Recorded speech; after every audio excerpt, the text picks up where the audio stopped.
Do you have a Pulsar generator? Something like this in here, a 12,000 watt dual fuel or anything close to it that has a fuel cutoff switch on the bottom of the float boat? Might want to watch this video. We're going to show you what we did to get this thing running again after it had been sitting for 9 months. Let's show you how we do it. Well, if you've got a Pulsar generator and a 457cc motor on it, and you've been letting this thing sit up for a while, you're gonna have a problem with the fuel, I guarantee you. Now this one's only been sitting maybe about 4 months with the quality of fuel that we have nowadays. This stuff is terrible. And what you're gonna most likely find is it's gonna be carburetor issue, but not so much just the carburetor like you see here. It's gonna be what you have that goes in the bottom of this bowl right here. Now let me get this flipped upside down so you can see it. I'm trying to shoot this video and show you at the same time, which is not very easy to do.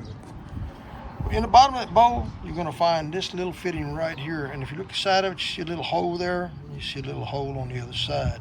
And then, now you'll see, you can probably see it. I did clean this out, but the inside of this was completely plugged up.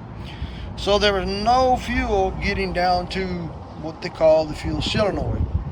Now this fuel solenoid will not work properly if it is not, being able to activate properly. Let me get you a picture of the solenoid here. Where'd I go with it? Bottom that far. Let me show you the bottom of the carburetor. You may want to clean that out with some carburetor cleaner the best you can, and do not lose your little pin there that holds the float in place, because the thing right below that is your float.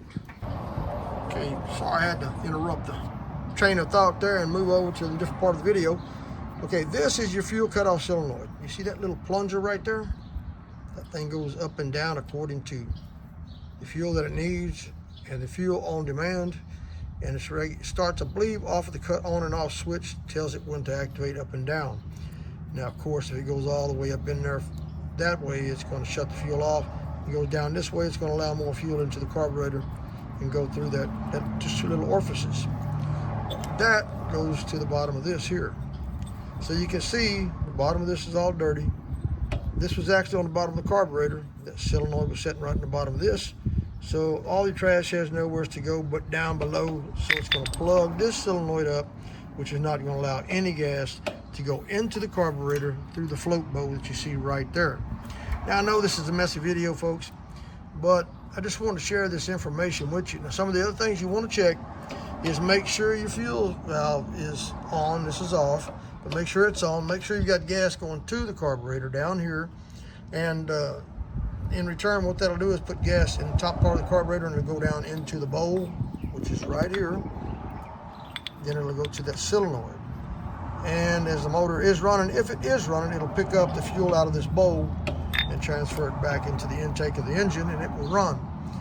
But that's what you're most likely going to find, is that fuel cutoff solenoid, in my case, was completely plugged up in here, and I wish I'd have got a picture of it before, but you could not see through there, so I took me a little wire and cleaned that out, and I'm going to clean the outside of this up.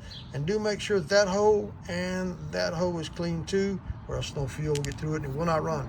Hey, if I shared the information that's good to you, valuable, and you learned something, we ask that you hit the thumbs up, like, subscribe. We again thank you for watching the video. Hope to see you in the next one. Like, subscribe. Thank you.